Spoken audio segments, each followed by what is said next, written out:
Estamos de volta com a conferência Portugal na vanguarda do hidrogênio verde na Europa.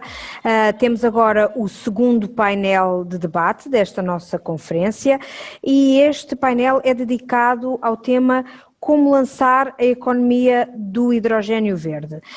Temos connosco para o debate sobre este tema João Marques Mendes, sócio da PLMJ para a área da energia, Pedro Furtado, diretor da Regulação e Estatística da REN, António Bento, professor catedrático da Universidade of Southern California, e Francisco de la Flor Garcia, Director of International Organizations da ENAGAS.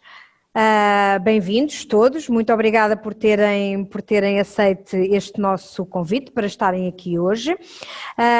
Eu vou convidá-los então a fazerem uma declaração inicial sobre este tema, não é? De facto, como lançar a economia do hidrogênio, como é que isto é possível, como é que isto se faz, e convido então o João Marques Mendes a fazer a sua declaração, que peço que sejam sucintos e breves, para depois termos então espaço aqui para o nosso debate, depois de todos falarmos. João. Muito obrigado e bom dia a todos, antes de mais. Portugal assumiu em 2016, no âmbito da União Europeia e no quadro mais vasto do Acordo de Paris, o compromisso de se tornar neutro em termos de carbono até 2050. É esta a pedra de toque e que lança o tema que aqui se nos coloca, porque atingir a neutralidade carbónica nesta data vai exigir desafios enormes e uma transformação estrutural e, de certa forma, disruptiva face àquilo que temos hoje. Um bom exercício, mas ainda assim insuficiente, é olharmos para onde estávamos há 20 anos atrás, onde ainda não existiam disseminadas energias renováveis, exceto a hídrica, o solar e o eólico eram muito pouco característicos do nosso sistema, e hoje temos algo radicalmente diferente. Temos estas tecnologias a ser o centro do sistema e a competir e até a serem mais baratas do que as outras. Isto foi o que aconteceu nos últimos 20 anos, mas há dados que apontam no sentido de que a mudança nos próximos 20 vai ainda ser mais profunda e em tecnologias novas, por duas razões essenciais, a meu ver. Primeiro, porque o caminho que foi até agora feito foi essencialmente no campo da eletricidade renovável. Mas a eletricidade renovável tem uma limitação, é que há consumos que são baseados em combustíveis fósseis e que são dificilmente ou impossíveis de eletrificar. Grandes indústrias, indústria química, transportes de pesados e de longa distância. Estamos aqui a falar de cerca de 1/3 das emissões de hoje que não são resolúveis através do caminho da eletrificação, que foi essencialmente aquilo que seguimos até agora. E segundo, porque a eletricidade baseada num sistema quase com 100% renováveis, é, aos dias de hoje, virtualmente impossível, porque não oferece segurança no abastecimento de eletricidade. Nós temos que criar condições para conseguir armazenar a energia. As baterias podem ajudar, mas o hidrogênio também pode ter aqui um papel muito relevante. Portanto, vai ser preciso descarbonizar também o setor dos combustíveis fósseis e do gás natural. E aqui que entra o hidrogênio verde, ou hidrogênio limpo, e também o biometano e os combustíveis sintéticos, mas vamos focar-nos no hidrogênio, e no hidrogênio verde, ou seja, aquele produzido através da eletrólise da água com fonte em energias renováveis. Este tema não é novo, já houve no passado 3 grandes vagas de entusiasmo com o hidrogênio verde. Isso aconteceu em 1970, nessa década, em 90 e em 2000, quase sempre motivado pela subida do preço do petróleo. Nesses momentos, o entusiasmo não foi consequente. O custo do hidrogênio verde era superior ao das tecnologias com as quais vai competir, e ainda é hoje, e a força política não foi suficiente então. Mas há sinais de que hoje isto possa ser diferente e a aposta possa ser mais séria. E aqui é muito sintomático aquilo que todos os países, e não só na União Europeia, mas também a China e as próprias empresas petrolíferas estão a fazer, só posicionar-se neste setor. Eu encontro pessoalmente 3 grandes drivers que podem levar a que o hidrogênio seja cada vez mais presente no nosso sistema energético. Um driver mais político ou jurídico, outro mais económico e outro mais de mentalidades. Primeiro, as políticas vão cada vez mais castigar as tecnologias poluentes e incentivar as menos poluentes. Isto vai acontecer assim na Europa e também no resto do mundo com muita probabilidade. Não podemos olhar para isto como é aos dias de hoje, temos que ver o que é que vem aí. E o que vem aí são, a meu ver, 2 coisas. Primeiro, agora que as tecnologias que conhecemos já funcionam em mercado, os apoios dirigidos para este setor vão ser essencialmente para tecnologias novas e que ainda não competem em mercado, como é o caso do hidrogênio. E designadamente ao nível da União Europeia, que já assinalou isso, tanto na estratégia para o hidrogênio que aprovou já este ano, ou no convite à apresentação de propostas no âmbito do mecanismo dos chamados IPCEI, projetos de interesse comum de grande relevância. E, portanto, vai haver fundos que vão ser desperdiçados se não forem usados para este fim. Segundo, as licenças de emissão de CO2 para as tecnologias que competem com o hidrogênio vão provavelmente subir bastante. Aliás, aqui é bom olhar para aquilo que se está a passar no mundo. E aquilo que acabou de acontecer nos Estados Unidos, com uma viragem grande política com a eleição do novo presidente, vai ditar uma atenção maior a este campo, que se vai manifestar já no próximo ano na conferência COP que se vai realizar. E, portanto, a conclusão é que os custos do hidrogênio verde provavelmente vão cair, os custos líquidos, e os das tecnologias que concorrem com ele vão aumentar. Segundo driver, a questão económica. Também economicamente é de esperar que a escala decorrente da maior produção faça os custos de produção do hidrogênio verde e dos eletrolisadores, designadamente, cair. Isto aconteceu no eólico, aconteceu no solar. Basta ver que nós há 10 anos tínhamos tarifas na ordem dos 300 euros megawatt-hora para a energia solar. Hoje em dia há projetos a serem desenvolvidos a 20 euros megawatt-hora. Estamos a falar de uma queda enorme que decorre das regras de mercado e que não há nada que diga que não se possa aplicar também aqui. De resto, o preço dos eletrolisadores, segundo relatos que vêm em público, já tem vindo a cair na União Europeia e também fora, designadamente na China, significativamente desde 2014. Terceiro driver, os consumidores cada vez mais exigem produtos verdes. É importante sublinhar nisto porque é um aspecto que muitas vezes passa ao lado daquilo que se fala. Já hoje em dia há projetos, grandes projetos, que só se fazem com a garantia de energia 100% verde. Porquê? Não é por ela ser mais barata, é porque os consumidores cada vez mais o valorizam. Aliás, o mercado das garantias de origem, que existe já na eletricidade e já foi enquadrado para os gases renováveis, parte, aliás, desse pressuposto de que a energia verde deve ter um preço extra. E é expectável que este fenómeno aumente, porque as novas gerações cada vez têm a maior exigência e sensibilidade para este tema. Claro que existem muitos desafios. Existe o desafio do custo, que acabamos de falar, o desafio de planear, e planear também a nível de redes, e o Pedro e o Francisco falarão nisso melhor do que eu, o desafio de criar produção e consumo e de sincronizá-los. Isto é um bocado como o jogo do ovo e da galinha, têm que aparecer os dois para a aposta ser consequente, e depois o desafio de investir gradualmente e sustentadamente. Mas também há o desafio de o fazermos em tempo, porque o tempo é decisivo e esta década, segundo todos dizem, é a mais decisiva no sentido de conseguirmos atingir a meio do século a neutralidade carbónica. Em conclusão, eu diria que existe claramente um papel para o hidrogênio limpo, incluindo o verde, na transição energética e nesta década, e principalmente acho que se deve discutir o tema sem preconceitos, porque aquilo que todos procuramos são tecnologias que permitam atingir a neutralidade carbónica, inclusivamente descarbonizando os setores para os quais hoje não existe em mercado uma tecnologia competitiva. Muito obrigado. João, muito obrigada pelo que partilhou connosco. Vou já passar ao António Bento, que fez precisamente um estudo sobre os preços que o hidrogénio pode alcançar, cenários otimistas, cenários pessimistas. Peço então que partilhe connosco esse seu trabalho, o que já estudou, o que está a estudar ainda, e as suas visões sobre o hidrogénio que acabam por estar aqui do lado da balança, do lado dos prós da balança no que ao hidrogénio verde diz respeito. Obrigado, Bárbara, e bom dia a todos. É um prazer participar neste painel.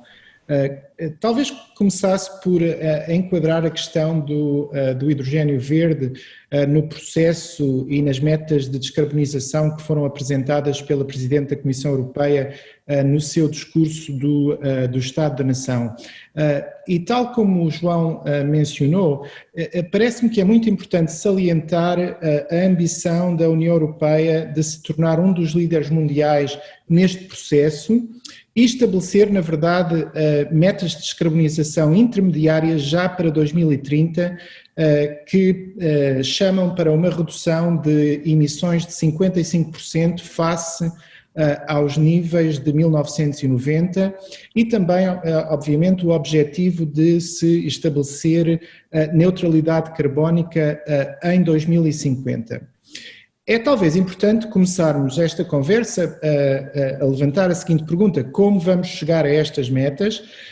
E dentro do quadro europeu, tal como é o caso aqui na Califórnia, estas metas são de certa forma atingidas com o chamado programa de ETS, de licenças transacionáveis de carbono, em que, na verdade, à medida que o número de licenças diminui, o preço do carbono aumenta e o preço do carbono, na verdade, existe para chamar a atenção dos agentes económicos que, de facto, estamos a começar a considerar os custos sociais das emissões do carbono e que está na altura de criarmos uma transformação enorme da nossa economia para promover este processo.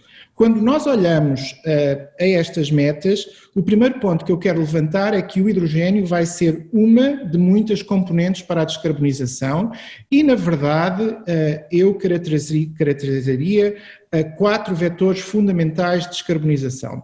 O primeiro realmente é a aposta na energia renovável, o segundo é a eletrificação dos setores da economia usando esta energia renovável.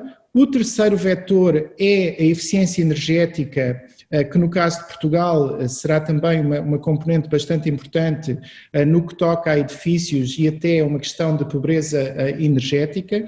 E o quarto é então o uso do hidrogénio. Portanto, não nos podemos esquecer que a história, a ideia de se apostar no hidrogénio começa precisamente porque, tal como todos os outros países da União, temos agora metas de descarbonização a alcançar e, portanto, com o aumento do preço das emissões de carbono e, ao mesmo tempo, toda a inovação tecnológica que estamos a ver no setor, o setor ficará cada vez mais competitivo. Portanto, ao começarmos a falar em Portugal, eu quero também deixar aqui um ponto que temos ouvido de alguns, que Portugal é um país muito pequeno e pobre e que, na verdade, as suas contribuições para as emissões de carbono são muito reduzidas face à escala mundial e, portanto, se calhar não deveríamos fazer nada agora ou até talvez esperar. Claro que, como economista do ambiente que já tem estudado estas questões há mais de 20 anos, eu discordo profundamente dessa postura e chamaria a atenção que não só a aposta tem que ser já, como haveriam custos muito maiores de não se fazer nada. E, portanto, a importância do hidrogênio aparece precisamente no contexto desta descarbonização e em alguns dos meus estudos aplicados a Portugal, o que eu comecei por fazer não só foi olhar aos custos de produção, como também olhar à distribuição das emissões de carbono baseado nos dados que estão disponíveis do PNEC. E o ponto principal que eu quero levantar aqui é que, mesmo que se olharmos às metas para 2030, metas estas que chamam para uma redução de 55% das emissões face a 1990, uma vez que já estamos bastante avançados no uso de energia renovável, eu não consigo encontrar maneira de atingir estas metas sem o hidrogênio. Aliás, nos meus cálculos mais otimistas, sem o hidrogênio ficaríamos cerca de 7% abaixo das metas que estão estabelecidas para 2030. E, portanto, é importante perceber aqui que o hidrogênio será fundamental para a descarbonização dos setores para os quais a eletrificação ou não é viável tecnologicamente ou do ponto de vista económico tem custo muito elevado, e para ser específicos estamos a falar de setores como o setor de veículos pesados no setor dos transportes, a refinação de petróleo e depois dentro dos setores da indústria o caso do cimento, do vidro, da cerâmica e do aço. Portanto, a questão agora aqui que se coloca é se temos realmente que pensar na descarbonização destes setores, como é que podemos viabilizar a descarbonização destes setores através do hidrogênio? E eu aqui diria que existem dois mecanismos fundamentais. O primeiro mecanismo, na verdade, é o estabelecimento do preço do carbono, que irá imediatamente transformar o hidrogênio verde numa aposta muito mais competitiva. Se combinarmos o preço do hidrogênio, o preço de carbono, com toda a inovação tecnológica que está a acontecer no setor, muito rapidamente o hidrogênio verde tornar-se-á competitivo face quer ao hidrogênio cinzento, quer ao gás natural. Deixem-me dar um exemplo. Quando olho, por exemplo, para o caso de 2020, usando dados mais pessimistas, cheguei à conclusão que o preço do hidrogênio verde andaria por volta dos 5 euros por quilo, enquanto do hidrogênio cinzento andaria, talvez por volta de 1,5 euro. Claro que isto são valores muito pessimistas, mas o importante é que mesmo ao olharmos para estes valores pessimistas, já em 2030 os preços estarão muito mais alinhados, ou seja, já em 2030 é possível construir cenários em que o hidrogênio verde, em que o preço do hidrogênio verde cairá muito rapidamente, talvez para cerca de 2 a 2,5 euros por quilo, e o hidrogênio cinzento, por sua vez, terá um aumento de preço por volta talvez dos 2 euros, em parte porque a taxa do carbono irá aumentar muito rapidamente. Eu quero lembrar que participei, por exemplo, aqui nos Estados Unidos, no painel da National Academy of Sciences para a avaliação dos Social Costs of Carbon, e um dos exercícios que fizemos foi a projeção dos preços de carbono até 2050, e realmente para atingirmos as metas do Acordo de Paris é muito possível que chegaremos a 2030 com taxas de carbono entre os 80 e os 100 euros. Portanto, se esse for o caso, e com todo o progresso tecnológico que estamos a ver no setor, chegaremos a 2030 já com o hidrogênio verde competitivo. E, portanto, aqui levanta-se a questão se faria sentido para um país como Portugal esperar até 2030 ou apostar agora. E aqui, uma vez mais, a minha posição é muito clara. Eu acho que se deve apostar já, e o argumento, na verdade, é muito simples, porque para nós criarmos um mercado, não nos podemos esquecer que o mercado tem dois lados, tem o lado da oferta e tem o lado da procura. Portanto, o primeiro passo realmente é ter a certeza que o hidrogênio é competitivo do ponto de vista de produção, mas depois não nos podemos esquecer que levará algum tempo para criar o lado da procura do mercado. E, portanto, aqui, para a criação do lado da procura do mercado, quero salientar 2 pontos muito importantes. O primeiro ponto tem a ver com o tempo e o investimento necessário para a criação da infraestrutura de transporte do hidrogênio e de redes de abastecimento, em particular redes de abastecimento importantíssimas para a descarbonização do setor dos transportes pesados, mas talvez ainda mais importante, e parece-me que este segundo ponto é um ponto que não tem sido muito discutido em Portugal, temos que reconhecer que para os setores de veículos pesados, de refinação e todos os outros setores industriais, estes setores necessitarão de algum tempo para se ajustarem. Vamos pensar, por exemplo, no caso do setor dos veículos pesados. Um operador de veículos pesados tem a sua frota já e, por isso, terá que alterar a sua frota e, obviamente, pelo processo de alteração da frota, bastantes custos económicos serão gerados, requerendo, de certa forma, algum apoio financeiro para incentivar, precisamente, a criação do lado da procura.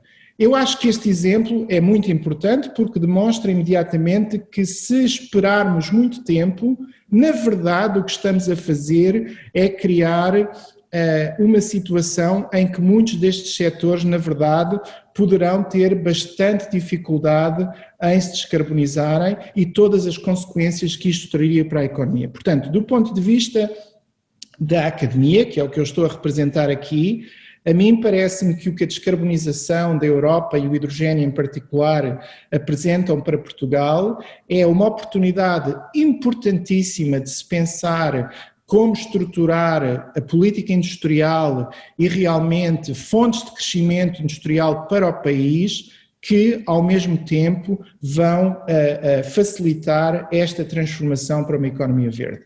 Muito obrigado. Obrigada.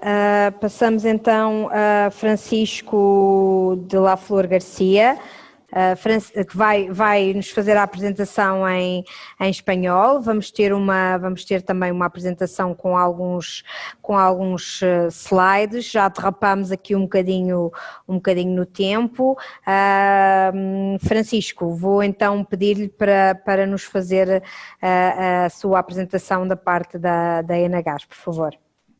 Obrigado, buen día, obrigado por el convite, perdón por no hablar en portugués, ya me gustaría. Encantado de compartir mesa con este equipo, Joao, Antonio, Pedro. Este evento, desde luego, viene en un momento perfecto, un momento, esta semana es la semana de hidrógeno en Europa, y también es la semana donde estamos hablando de este asunto de una forma muy importante en Ginebra. Yo esta mañana he intervenido en Naciones Unidas en Ginebra en representación del grupo de expertos de gas que presido. Mi punto de vista es de un operador de infraestructuras y con esa vertiente internacional. No creo que repitamos, seremos más bien complementarios. Si podemos poner el material que tenía preparado, perfecto. ¿Lo tenemos, Bárbara? Bueno, si no, voy a hablar de lo que querría transmitir. Empiezo nuevamente con las conclusiones. La siguiente página, por favor. Empiezo con las conclusiones, por si acaso luego no hay tiempo para abordarlo todo. Y luego las siguientes hojas lo ilustro. Bien, estas son las conclusiones. Las conclusiones, el objetivo es llegar a una neutralidad en carbono en el 2050. No es la electrificación, el objetivo no es la electrificación, y para llegar a esa neutralidad en carbono lo que se precisa es hacerlo de la manera más eficiente posible, que cueste lo menos para el consumidor, y yo siempre recomiendo que se haga un análisis coste-beneficio completo, tanto desde el punto de vista económico como desde el punto de vista de huella de carbono. Veremos cómo los gases tienen un importantísimo papel que jugar, ya se ha mencionado antes, en esta ecuación, que para ello es necesario una infraestructura, que es básicamente nuestro negocio, y finalmente que que yo abogo porque para impulsar el hidrógeno es necesario, viene muy bien apoyar las mezclas. Esto es mi resumen y ahora, si es posible, pasamos a la siguiente, que son las hojas de las ilustraciones. Primera de ellas, se hacen muchas proyecciones sobre cómo será el 2050. En esta, por ejemplo, que he tomado prestada de lo que hizo la Comisión del Foro de Madrid el mes pasado, bueno, pues se dice para el 2050 va a ser necesario gases, se ha dicho antes, para determinadas aplicaciones, y yo diría, si vemos desde el punto de vista económico, pues quizás más. Tienen cabida varios gases, tienen cabida tanto el gas natural como biogases, gases sintéticos e hidrógeno. Y el hidrógeno parece que en determinados escenarios, según los escenarios, puede ser más o menos relevante, pero en todo caso será muy relevante. La siguiente, por favor, es la siguiente hoja. Quería ilustrar, es una hoja con el mapa, bueno, no está animada, bueno, da igual. Es un mapa que hacemos en los operadores de infraestructuras europeos, en GIE y ENSOG, donde ilustramos las redes actuales, redes gasistas, muy desarrolladas en algunas partes, en otras no tanto, y decimos que estas redes vamos a tener que reconvertirlas. Vamos a tener que reconvertirlas, hacer redes incluso nuevas y otras reconvertidas para esta ocasión, para que puedan vehicular hidrógeno en determinados porcentajes, desde 0 hasta incluso el 100%. Y hay varias iniciativas en las que estamos trabajando. El 10 Year, que es una planificación, digamos, orientativa de 10 años que tiene que hacer ENSOG, que es la oficial. Proyectos como RedStream, de infraestructuras de hidrocarburos, otro que llamamos New Gases Network. Es decir, los operadores estamos trabajando con detalle en este tema. Penúltima hoja es el desarrollo del sistema de hidrógeno. La siguiente, por favor, la siguiente hojita. Puede venir de varias fórmulas, es decir, en redes dedicadas, seguramente, en clústeres, zonas industriales, pero en este caso yo voy a abogar por las mezclas. Ahí pongo 8 pictogramas de por qué pensamos que las mezclas, especialmente en países como los nuestros, España y Portugal y otros, pueden ser muy interesantes. Primero, porque permite acelerar la descarbonización en todos los sectores y territorios. Segundo, porque se puede hacer de una manera descentralizada. También se consigue una reducción de gases de efecto invernadero. Es más barato que construir infraestructuras dedicadas, que seguramente también habría que hacer, pero bueno, en su momento vamos paso a paso. Y, por supuesto, es compatible y yo diría que complementario con el desarrollo y despliegue de infraestructuras de hidrógeno, sean reconvertidas o nuevas. Y finalmente, en el minuto que me queda, pues la última hoja, todo lo anterior, trato de resumirlo en una frase. Es larga la frase, pero dice así: efectivamente, pensamos que la promoción de mezclas de hidrógeno en las redes existentes actuales es una manera muy efectiva y, desde el punto de vista económico, eficiente, mientras al mismo tiempo que se mantiene o que se persigue o se debería perseguir el mantenimiento de un mercado gasista europeo integrado. Desde luego, permite un uso eficiente y flexible de los extractores, de los que se está hablando, eligiendo el lugar más de ubicación más apropiado, teniendo ahorros en almacenamiento y almacenamientos y también en la red eléctrica y, por supuesto, lo que he dicho, facilitando una descarbonización más rápida en todos los sectores y también de una forma transnacional. Obrigado, muito obrigado. Francisco, muito obrigado, muitas gracias. Passamos então ao Pedro Furtado, da REN, que complementará precisamente esta apresentação do Francisco da Enagás. Pedro.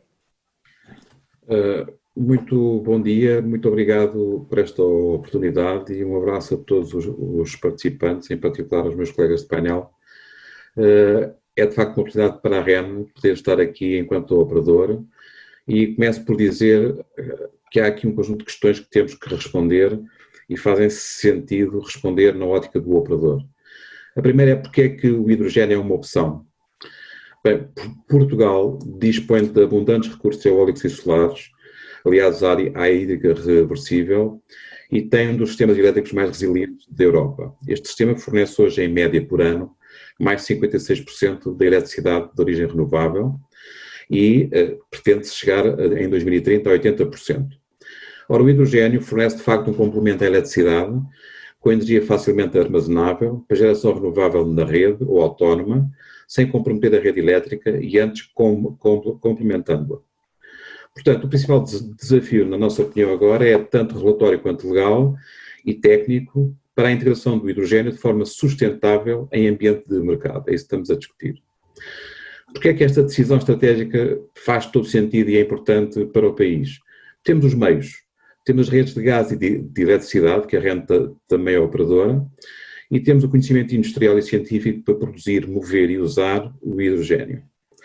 Temos também abundância de recursos naturais endógenos, seja solar, seja eólico, para fornecer no mercado hidrogênio competitivo aos utilizadores de gás e como uma alternativa à eletricidade em muitas aplicações, como já foi mencionado pelos meus colegas de painel.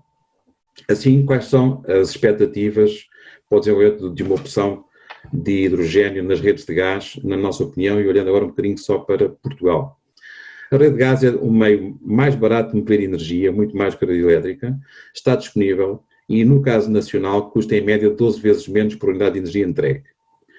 O hidrogênio é ainda percebido como uma alternativa ao gás natural, mas deve ser visto como um complemento da eletricidade que dá às redes de gás natural e clientes de gás uma solução para evitar, como já foi mencionado, investimentos adicionais nos próximos 10 anos e permitindo no futuro cobrir aos clientes, pelos clientes, as aplicações de difícil eletrificação, variando e valorizando os investimentos que eles já fizeram e permitindo que eles possam gradualmente transitar para um sistema com mais hidrogênio. Portanto, há hoje um mercado para utilizações de elevado valor acrescentado, onde o preço do hidrogênio é menos crítico, mas esse mercado é pequeno. Estou a falar da mobilidade em particular. No caso das misturas de gás natural, como já foi dito, e nós sublinhamos e temos toda a orientação para isso. O uso do gás natural em sistemas de mistura com gás, com hidrogênio, permitem que ele seja utilizado também no seu estado puro, através de sistemas de blending, que eu penso que estarão disponíveis nos próximos anos, e esta solução pode vir a permitir a coexistência plena de redes 100% de hidrogênio com redes com mistura de hidrogênio e gás natural. Portanto, para um país como Portugal, com um potencial renovável de produção de hidrogênio verde a preços competitivos, nós achamos que as misturas são de facto uma solução rápida e eficiente e de baixo custo para descarbonizar a sociedade e a atividade económica e permitir o desenvolvimento da cadeia de valor do hidrogênio, enquanto fornece escala de produção e alternativas logísticas de pequena escala ou grande escala para aplicações, seja puro, seja em mistura. A exportação também é possível e seja através de carriers como amoníaco ou um carrier orgânico ou no futuro liquefeito, isso é um futuro que tem que ser traçado e começado a desenhar já. Enquanto ao operador de rede, identificamos um caminho em que os gasodutos de hidrogênio puro, como até disse o meu colega da Enagás, serão num primeiro tempo locais, depois regionais e só mais tarde nacionais ou internacionais, porque, como sabem, para o negócio dos gasodutos a escala é essencial e, portanto, só com consumos facto grandes é que é possível fazer redes internacionais e garantir que esse investimento é viável. Portanto, por fim, põe-se a questão, então, que desafios existem para assegurar igualdade de oportunidades para a criação de um mercado líquido e concorrencial no hidrogênio. Bom, para já legais e estratégicos, que já foi dado um passo claro pelo Governo. Foi publicada a Estratégia Nacional para o Hidrogênio com metas e objetivos de preço desafiantes, devo dizer. Foi revista e publicada a nova Lei do Gás, a Lei 62 de 2020, 28 de agosto. Foram definidos que os incentivos a existir estarão indexados a processos competitivos. E, por outro lado, muito importante, foi mencionar, e já a legislação nesse sentido, para que os certificados de gás verde sejam uma realidade. Isto dá um conjunto de instrumentos que, ao definirem os objetivos de longo prazo, dão consistência para que os agentes económicos possam orientar-se no sentido correto. Depois temos desafios técnicos e tecnológicos, em particular, com o programa de certificação de infraestruturas que nós temos estado a desenvolver e que agora sabemos que objetivamente tem que ser feito, o que é ótimo. Por outro lado, temos de definir procedimentos de gestão de sistema e outros detalhes que não vale a pena estar agora aqui a detalhar, que é como é que vamos gerir as diferentes concentrações de hidrogênio no sistema e garantir que isto se passa de forma transparente e sustentável para os utilizadores.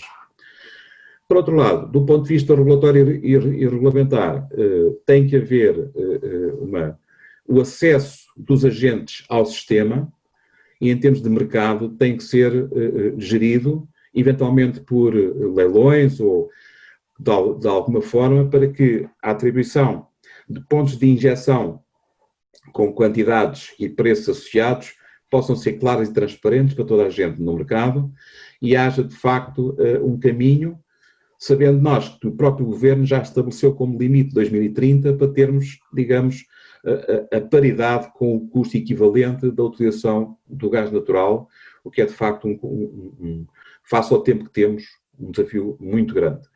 Quero lembrar também que estes 10 anos são fundamentais, porque vão permitir dar aos clientes que estão ligados um caminho em que eles podem continuar a utilizar o que estão a utilizar e ir adaptando os seus planos de phase-out de equipamentos e a renovação de equipamentos com uma certeza do que vai acontecer a seguir, permitindo também que nos próximos 5 a 7 anos fiquem definidos os caminhos futuros do desenvolvimento tecnológico e das soluções que já estão neste momento a ser estudadas e que provavelmente daqui a 5 anos são soluções de mercado. Portanto, dá a tempo para perceber como é que em 2030 o sistema vai evoluir. Se para um sistema de misturas ou para um sistema 100% de hidrogênio e com que prazos, permitindo a nós também planear e antecipar e, digamos, colocar na economia certeza, que é o que eu acho que é essencial neste caminho, para um fim que sabemos que é impossível de mudar. Em 2050 vamos ter eletricidade e gases descarbonizados. E esse é, de facto, uma certeza que não passa pela utilização indiscriminada dos combustíveis que temos até hoje. E obrigado. Pedro, muito obrigada. Temos aqui ainda um pouco de tempo para debate, se bem que, de facto, as vossas apresentações já responderam em larga escala às minhas perguntas. Pedro, vou manter-me consigo e vou para perguntar precisamente se há uma previsão de até quando é que o gás natural se vai manter no horizonte do consumo. Recentemente o Ministro do Ambiente chegou mesmo a afirmar que continuar a usar gás natural é uma tolice. Obviamente não estava a falar do plano mais imediato, estava a falar do futuro, não é? Pergunto-lhe até quando o hidrogênio e o gás natural vão continuar a coexistir e se o gás natural vai desaparecer e se as redes que hoje temos estão preparadas para usar só hidrogênio, ou seja, o que é que vai acontecer às redes em Portugal e na Europa que hoje temos? Ora bem, eu tentei na minha apresentação falar sobre esta questão. Eu não sei qual é que vai ser o futuro. Eu sei que, face ao desafio que temos que lançar mão de tudo e, como eu expliquei, não sei se o futuro vai ser, à partida, nas redes de transporte de gás, ter já 100% de hidrogénio, o que pode acontecer se não houver alternativa tecnológica, e para isso também estamos a preparar-nos. E outra é usar uma coexistência entre o gás natural como fonte de hidrogénio, que pode ser descarbonizado, fala-se muito aí no hidrogénio de turquesa, que é, no fundo, a capacidade de nós importarmos gás natural, retirar o carbono do gás natural e fornecer as redes de distribuição já só com 100% de hidrogénio. Num cenário destes, e tudo isto depende da evolução tecnológica do que está a acontecer, reparem que antes dos telemóveis nós pensávamos de outra maneira, portanto, as revoluções tecnológicas têm isto mesmo. Temos que estar preparados e perceber o que vai acontecer. Estes 10 anos vão permitir verificar se esta tecnologia tem ou não tem futuro. Se tiver futuro, vai haver uma competição cerrada entre o hidrogénio verde, que tem o seu lugar, que é indiscutível, e aquilo que há de ser um hidrogénio de baixo custo, que pode ser feito por via da exploração do hidrogénio fóssil, pela captura de carbono e não de CO2. E isto pode ser um game changer, portanto, pode ser, nós neste momento, eu não consigo responder com honestidade qual é que vai ser o futuro depois de 2030, depende daquilo que ocorrer nos laboratórios e nas empresas que estão a desenvolver as coisas nos próximos 5 anos. Ora, o que eu sei é que a rede tem que estar preparada para chegar aos 100% de hidrogénio, se for necessário. E que, pelo menos até 2040, temos com certeza muito gás natural para consumir. Porque, do ponto de vista da substituição do gás natural, posso dar-vos uma ideia, para consumirmos, para conseguir produzir com energia equivalente solar aquilo que consumimos no sistema não elétrico em 2019, precisávamos de instalar 32 gigas de solar. Ora, isto não é possível. Portanto, há aqui um caminho longo, difícil, exigente, que tem que ser feito e onde é preciso deitar mão de tudo o que a tecnologia nos der para garantir soluções custo-eficientes para os consumidores. Portanto, eu não digo que não seja no futuro completamente sem gás natural ou com gás natural, depende da evolução tecnológica e por isso esses 10 anos são tão críticos. Por exemplo, as indústrias que hoje em dia queimam gás natural, vão ter, falou disso, vão ter que se adaptar para queimar hidrogénio, para queimar outra coisa, ou não?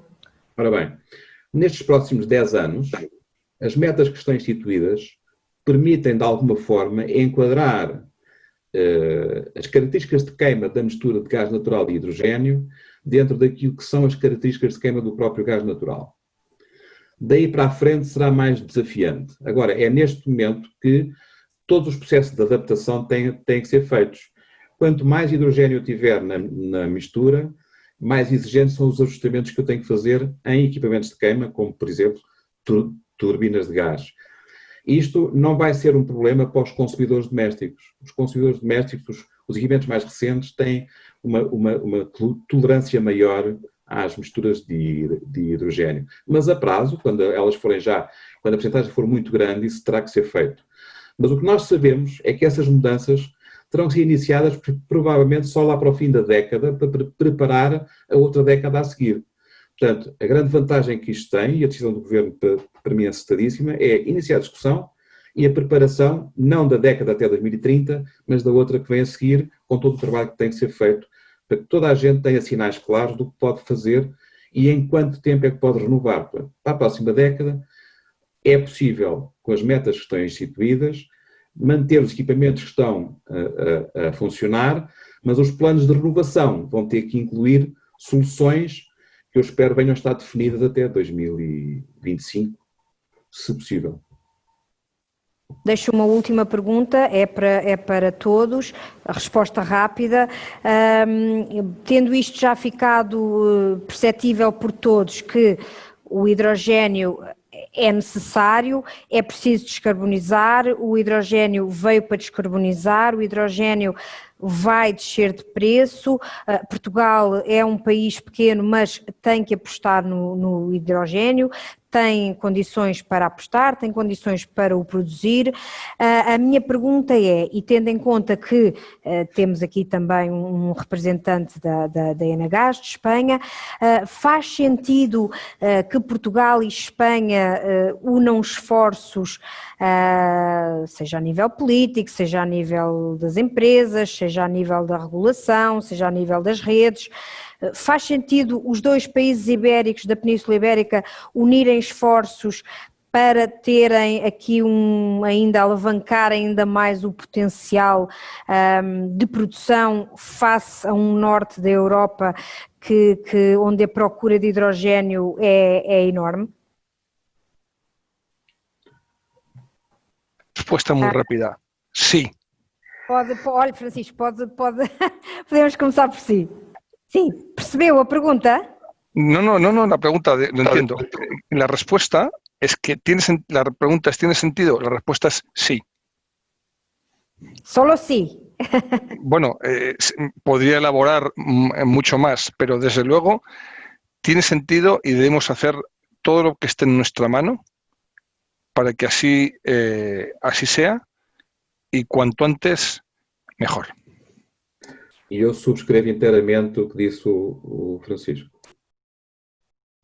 Eu também queria aqui acrescentar um ponto que tem a ver com a escala, não é? Porque uma das coisas talvez muito importantes ao pensar-se na criação da economia do hidrogênio também tem a ver para os ganhos que esta economia trará para a economia real e, portanto, pensar-se na criação da cadeia de valor em volta do hidrogênio é muito importante, mas como é óbvio, para se pensar na cadeia de valor é preciso ter-se escala e, sobretudo, é preciso atrair-se investimento estrangeiro, não é? Porque, tal como o Pedro muito bem focou, Portugal tem os ingredientes todos, tem os recursos naturais, de certa maneira tem o know-how, mas muitas vezes o problema de Portugal é a falta de escala e a falta de capital e, portanto, eu acho que uma aliança com a Espanha, de certa maneira, cria a escala necessária, por exemplo, para se fazer face aos países nórdicos e, na verdade, ter competitividade em relação aos países nórdicos, dado a abundância de recursos naturais que nós temos. Portanto, a mim parece-me que faz imenso sentido essa união. João,